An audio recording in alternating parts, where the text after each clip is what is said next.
আমার জন্য বোধহয় ইউটিউবটা নয় জানো তো, কারণ আমার লাইফে একটু প্রবলেম হলো বা একটু চাপ পড়লে আমি ইউটিউব ছেড়ে বেরিয়ে চলে যাই, কিংবা কোনো সোশ্যাল মিডিয়াটাই নয় আমার জন্য। মানে আর কি এত ভালো ভালো ভিডিও দিতাম, সুন্দর ভিডিও হতো।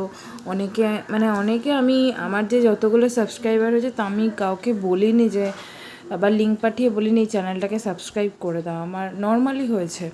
তো সব অনেকেই বলতো তোর ভয়েসটা খুব সুন্দর, ভালো করছিস, মানে চেনা জানা যারা আর কি, যারা দেখতে পেয়েছে ভিডিও।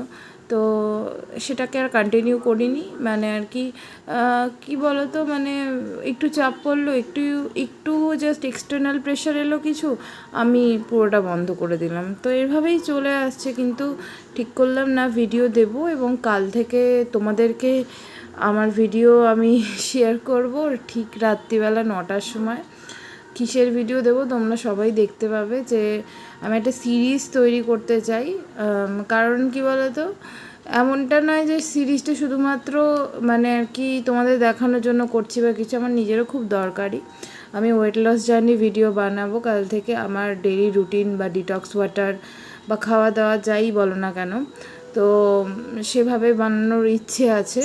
আমি ইভেন ঠিকও করেছিলাম যে আজ থেকে দেবো, কিন্তু আজকে আমি পারিনি। প্রথম যেটা আমার লাইফের যেটা মেন প্রবলেম, সেটা হচ্ছে ঘুম থেকে ওঠা আর ঘুমোতে যাওয়ার সময়টা ভীষণভাবে আমার জন্য খারাপ। মানে আমি যদি রাত্রিবেলা 2-3টের সময় ঘুমোতে গিয়ে আমি মনে করি আমি 5টায় উঠবো, আমি তো উঠতে পারছি না, খুব স্বভাবই পারছি না।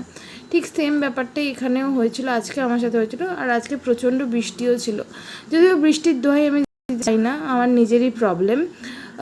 মানে আর কি কী বলতো, লাইফে একটা পুশ না থাকলে আমার লাইফে কোনো দিন কিছু হয় না। আজ অবধি কিছু পুশ ছাড়া করতে পারিনি, সে এক্সটার্নাল পুশ হোক, ইন্টারনাল পুশ হোক। এই ভিডিওটা দেওয়ার চক্করে যদি আমার মানে আর কি আমার লাইফটা একটু সেটেল করা যায় আর কি, মানে একটু যদি নিয়মের মধ্যে আনা যায়, একটা নিয়মানুবর্তিতা, একটু সময়ের মূল্য বোঝা প্রত্যেকটা মানুষের খুব দরকারি।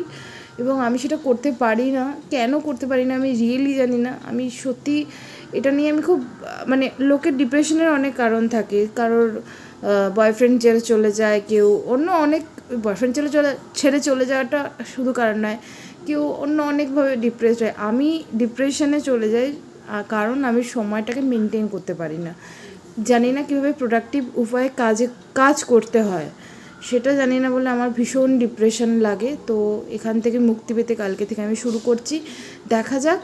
আশা করছি তোমাদের খুব ভালো লাগবে, আমি রেগুলার ভিডিও দেব, ইট ইজ মাই প্রমিস।